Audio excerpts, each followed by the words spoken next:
A quinta trombeta. Deus solta os demônios. Dê uma pausa no vídeo agora e faça sua oração pedindo a iluminação do Espírito Santo para entender tudo aquilo que vou dizer aqui e volte para prosseguirmos com o estudo. Se você gosta de assistir aos vídeos do canal, por favor inscreva-se e deixe o seu gostei. Vamos lá. Apocalipse, capítulo 9, versículo 1.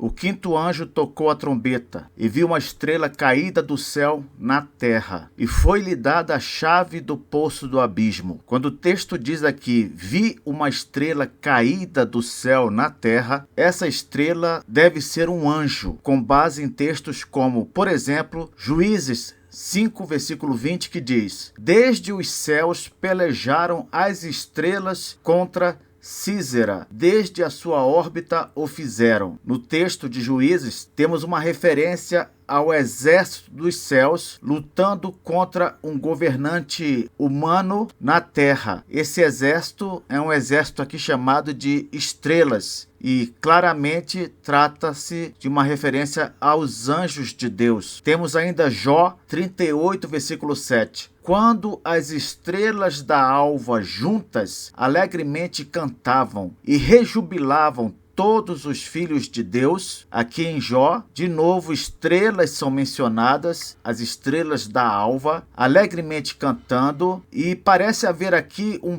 paralelismo com a frase seguinte: e rejubilavam todos os filhos de Deus. Se considerarmos que no Antigo Testamento a expressão filhos de Deus é usada em referência aos anjos, conforme nos mostra o livro de Jó, esse mesmo livro, nos capítulos 1 e 2, então as estrelas da alva aqui são de fato os anjos de Deus. Pois bem, tendo estabelecido que estrela é uma referência a anjo, nós sabemos que Satanás é um anjo caído, moralmente falando. Além disso, ele caiu de sua posição no céu, perdendo o direito, inclusive, de se colocar diante de Deus como acusador. Vamos ver aqui o que a Bíblia diz. Isaías 14, versículos 12 a 14. Esse trecho é considerado como uma mensagem a um governante humano, mas que também é uma figura que se refere a Satanás como pano de fundo. Olha o que diz o texto. Isaías 14, 12 a 14. Como caíste do céu, ó estrela da manhã, filho da alva, como foste lançado por terra, tu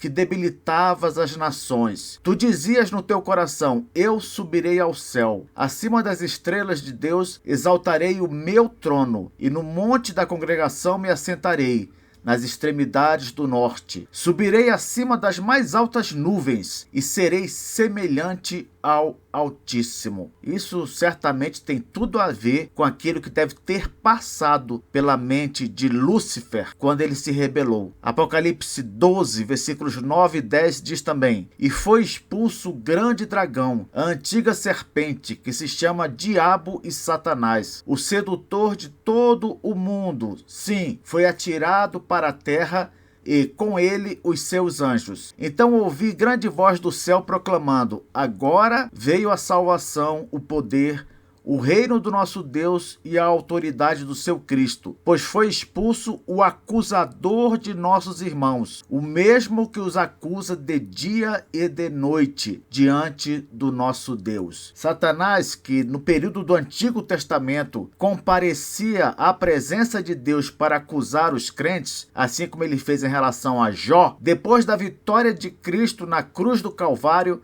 ele foi expulso do céu. Ele e os seus demônios, que até então tinham acesso a Deus lá no terceiro céu, agora eles foram expulsos e não podem mais, principalmente Satanás, acusar os cristãos diante de Deus. Veja que não há dúvida de que Satanás caiu moralmente, caiu de sua posição no céu. Não há dúvida também de que ele é uma estrela, porque estrela pode ser usada para se referir a anjos. Então, quando o texto aqui em Apocalipse, capítulo 9, versículo 1 diz: o quinto anjo tocou a trombeta, e viu uma estrela caída do céu na terra, a maioria dos estudiosos entende que essa estrela caída do céu na terra é o próprio Satanás. É ele que está em foco aqui. Olha o que mais que o versículo 1 nos diz. E foi-lhe dada a chave do poço do abismo. Ter a chave, eu já falei aqui, é ter autoridade. Porque se você tem a chave de alguma coisa, o lógico é que você seja o dono dessa coisa. Assim como quem tem a chave do carro é o dono do carro, e quem tem a chave da casa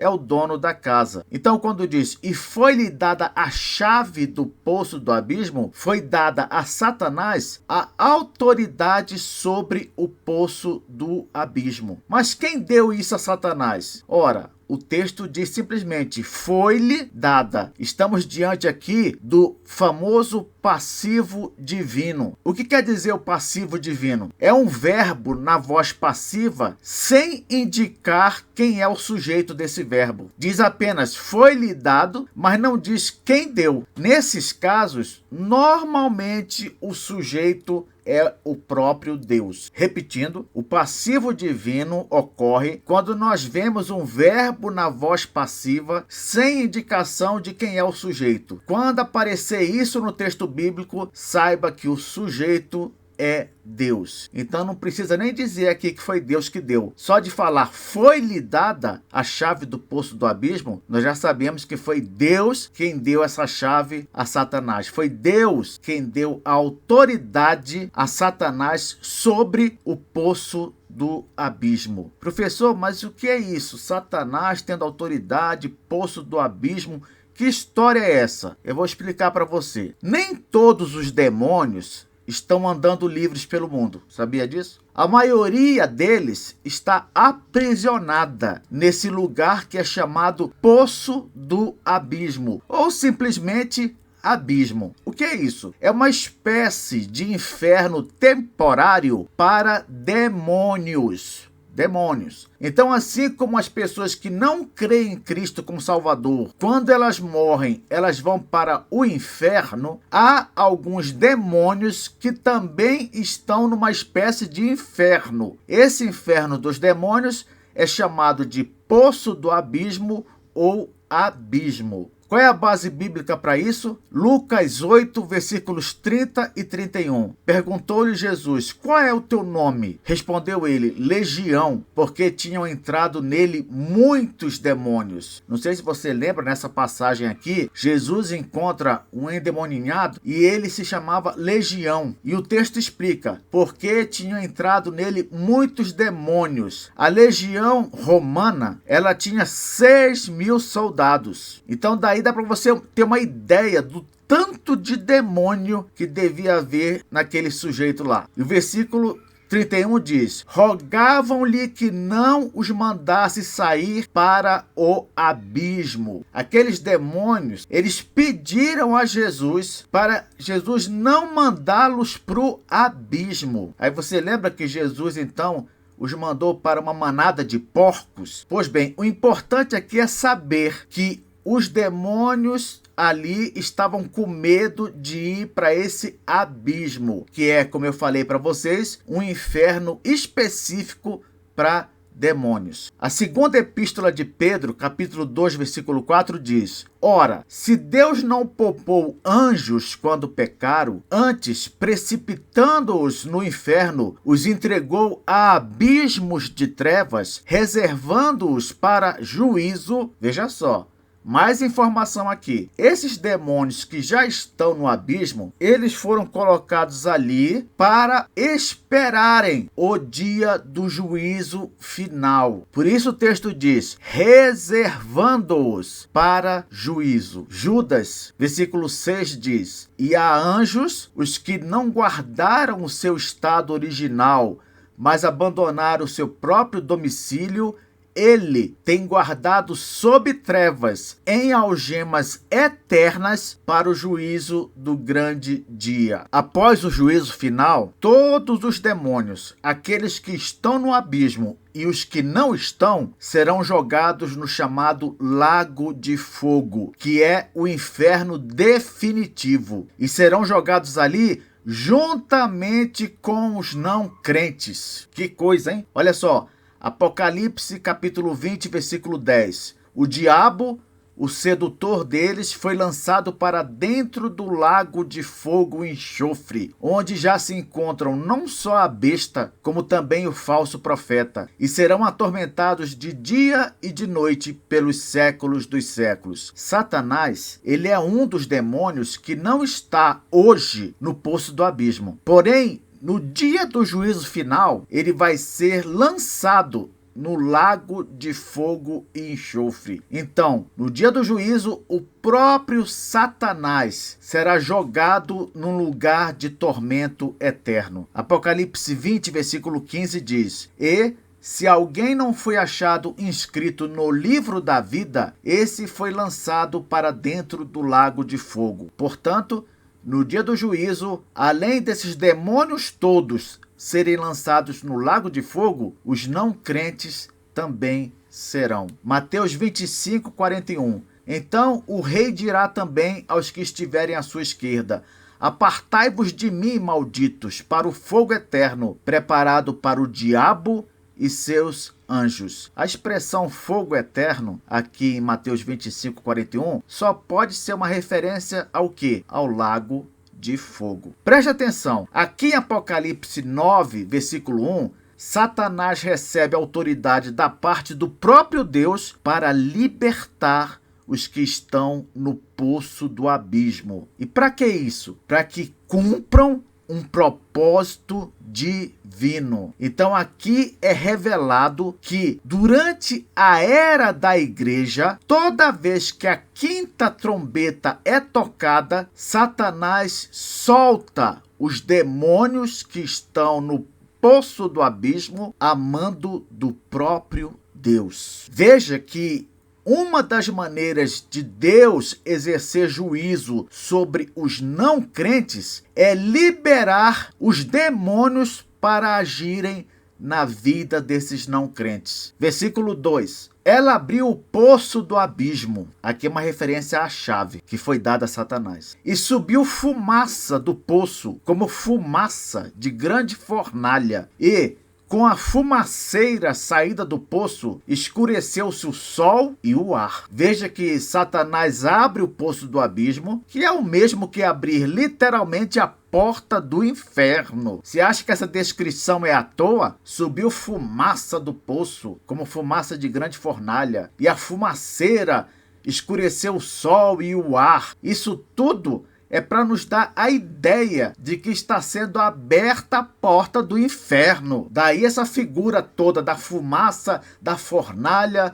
da fumaceira. O texto diz: com a fumaceira saída do poço, escureceu-se o sol e o ar. Nós já vimos no comentário que fizemos em Apocalipse 8:12, quando falamos sobre o juízo da quarta trombeta, que a escuridão no céu, ela simboliza o quê? Períodos de sofrimento e dor. Mas lembre que lá na quarta trombeta menciona uma escuridão parcial do sol. Mas aqui a escuridão é completa, não é verdade? O que quer dizer isso? Isso indica que a dor e o sofrimento causados pelos demônios são piores do que os juízos da quarta trombeta. Entende? Então, ainda que a quarta trombeta e a quinta trombeta falem sobre escuridão no céu, a quinta trombeta, nesse caso, ela é pior, porque ela não se refere a uma escuridão parcial, mas total, querendo com isso enfatizar que o juízo exercido pelos demônios sobre os não crentes é muito pior do que o juízo da quarta trombeta. Versículo 3. Também da fumaça saíram gafanhotos para a terra, e foi-lhes dado poder, como os que têm os escorpiões da terra. Vamos com calma aqui. Também da fumaça saíram gafanhotos para a terra. Olha, no Antigo Testamento, nuvens de gafanhotos simbolizam o quê? O castigo de Deus. Olha o que diz Êxodo, capítulo 10, versículos 3 a 5. Apresentaram-se, pois, Moisés e Arão perante Faraó e lhe disseram: Assim diz o Senhor, o Deus dos Hebreus: até quando recusarás humilhar-te perante mim? Deixa ir o meu povo para que me sirva. Do contrário, se recusares deixar ir o meu povo, eis que amanhã trarei gafanhotos ao teu território. Eles cobrirão de tal maneira a face da terra que dela nada aparecerá. Eles comerão o restante que escapou, o que vos resta da chuva de pedras, e comerão toda árvore que vos cresce no campo. Outro texto mostrando o juízo de Deus através de gafanhotos. Deuteronômio 28, versículos 38 e 42. Lançarás muita semente ao campo, porém colherás pouco, porque o gafanhoto a consumirá. Todo o teu arvoredo e o fruto da tua terra, o gafanhoto os consumirá. Outro texto, Joel, capítulo 1, versículos 4, 6 e 7. O que deixou o gafanhoto cortador, comeu o gafanhoto migrador. O que deixou o migrador, comeu o gafanhoto devorador. O que deixou o devorador, comeu o gafanhoto destruidor. Porque veio um povo contra a minha terra, poderoso e inumerável. Os seus dentes são dentes de leão, e ele tem os queixais de uma leoa. Fez de minha vide uma assolação, destroçou a minha figueira, tirou-lhe a casca, que lançou por terra. Os seus sarmentos se fizeram brancos. Veja só o estrago de que é capaz uma nuvem de gafanhotos, isto é, um grande número de gafanhotos. Amós 4, versículo 9. Feri-vos com o crestamento e a ferrugem. A multidão das vossas hortas e das vossas vinhas e das vossas figueiras e das vossas oliveiras devorou-a o gafanhoto. Contudo, não vos convertestes a mim, disse o Senhor. Então, por esses textos, somados a este texto de Apocalipse, capítulo 9, nós podemos concluir que os demônios são descritos figuradamente como quê? Como gafanhotos. E por que isso? Primeiro, porque eles representam o castigo de Deus. Assim como os gafanhotos literais no Antigo Testamento eram utilizados como instrumentos do juízo de Deus, aqui em Apocalipse, os demônios são comparados a gafanhotos porque eles vão exercer o juízo de Deus sobre os homens.